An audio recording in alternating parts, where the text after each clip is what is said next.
സംസ്ഥാനത്ത് സാമൂഹ്യ സുരക്ഷാ പെൻഷൻ 1600 രൂപ നിങ്ങളുടെ വീട്ടിൽ ആരെങ്കിലും വാങ്ങുന്നുണ്ട് എങ്കിൽ തീർച്ചയായിട്ടും ഈ അറിയിപ്പ് ശ്രദ്ധിക്കണം.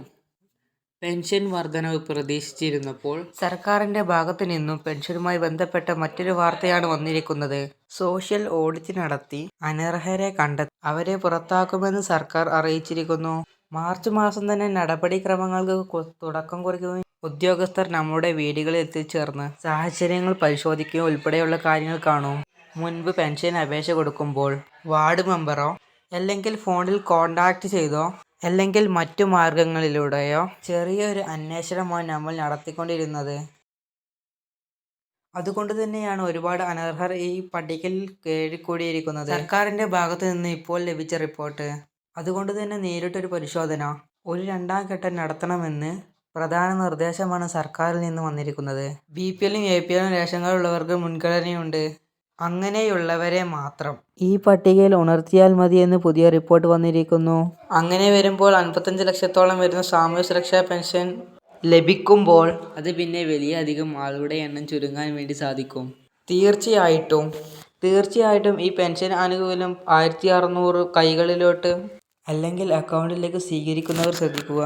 നമ്മളുടെ വീട്ടിൽ ഉദ്യോഗസ്ഥർ എത്തിച്ചേർന്നാൽ അല്ലെങ്കിൽ എന്തൊക്കെ കാര്യങ്ങളാണ് ഇവർ പരിശോധിക്കുന്നത് എന്ന് നമ്മൾ വിശദമാക്കുകയാണ്.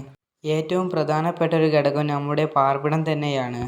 2000 സ്ക്വയർ ഫീറ്റോ അല്ലെങ്കിൽ അതിൽ കൂടുതൽ താമസിക്കുന്നവരാണെങ്കിൽ അതിലുള്ള പാർപ്പിടം നമ്മളുടെ പേരിലുണ്ടെങ്കിലും നമുക്ക് ഈ പെൻഷൻ വാങ്ങുന്നതിനുള്ള യോഗ്യത ഉണ്ടായിരിക്കുന്നതല്ല.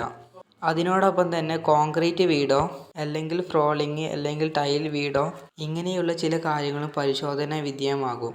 സാമ്പത്തിക പശ്ചാത്തലം ഉയർന്നതാണ് എങ്കിൽ എന്നു കണ്ടു കഴിഞ്ഞാൽ നമ്മളെ പട്ടികയിൽ നിന്ന് പുറത്താക്കുന്നതാണ്.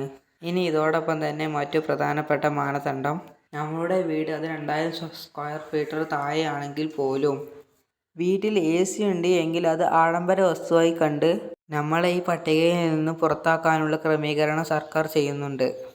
അതുകൊണ്ട് തന്നെ പ്രത്യേകം ഈ കാര്യവും ശ്രദ്ധിക്കുക. ഗുണഭോക്താവ് ജീവിക്കുന്ന വീട്ടിൽ ഏതെങ്കിലും റൂമിൽ AC ഉണ്ട് എങ്കിൽ പോലും ഈ നിയമം അവർക്ക് ബാധകമാവുകയും ചെയ്യും. അല്ലെങ്കിൽ കുടുംബാംഗങ്ങളുടെയോ നമ്മളുടെയോ സ്ഥല വിസ്തൃതി എന്നത് ആകെ സ്വത്ത് എന്നതിൽ 2 ഏക്കർ കൂടുതലോ അല്ലെങ്കിൽ അത് മുകളിലോ ഉണ്ട് എങ്കിൽ ഈ പെൻഷൻ വാങ്ങുന്നതിന് യോഗ്യത കൽപ്പിക്കപ്പെട്ടിട്ടുള്ളവരാണ്.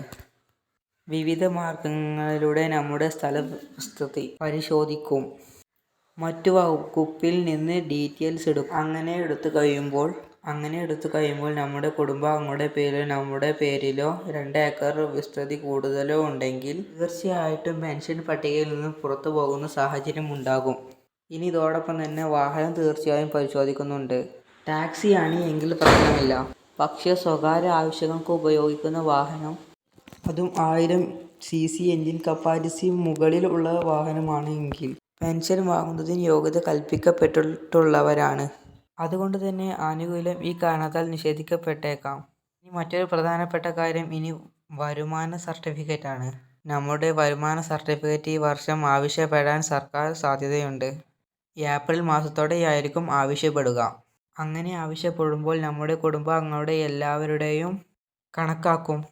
അങ്ങനെ കണക്കാക്കുമ്പോൾ വിവാഹിതരായ മക്കളൊഴികെ 1 ലക്ഷത്തിന് മുകളിൽ പോകുന്നുണ്ട് എങ്കിൽ നമ്മൾ ഈ പെൻഷൻ പദ്ധതിയിൽ നിന്ന് പുറത്തേക്ക് പോവുകയാണ്. അപ്പോൾ ഈ പറയുന്ന ചില മാനദണ്ഡങ്ങളാണ് ഉദ്യോഗസ്ഥർ പരിശോധിക്കുക.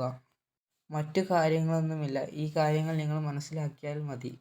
ഈ കാര്യങ്ങൾ നിങ്ങൾ പാലിച്ചു പോകുന്നുണ്ട് എങ്കിൽ തീർച്ചയായും മറ്റു പ്രശ്നങ്ങളില്ല. അല്ലാത്ത പക്ഷം ഈ പരിശോധനയിൽ നമ്മൾ കുടുങ്ങുമെന്ന് പ്രത്യേകം ഓർമ്മപ്പെടുത്തുന്നു. പക്ഷേ പരിശോധന ഇതുവരെയായിട്ടും ആരംഭിച്ചിട്ടില്ല. മാർഗനിർദ്ദേശം വേണ്ട ക്ലേശ ഘടകങ്ങളോ പോലെയുള്ള സംവിധാനങ്ങൾ ഉണ്ടാകും. അപ്പോൾ ആ കാര്യങ്ങളൊക്കെയായിരിക്കും പരിശോധന വിധേയമാക്കുന്നത്. അല്ലെങ്കിൽ മുൻപ് പറഞ്ഞ കാര്യങ്ങളും എല്ലാവരിലേക്കും ഷെയർ ചെയ്ത് എത്തിക്കുക.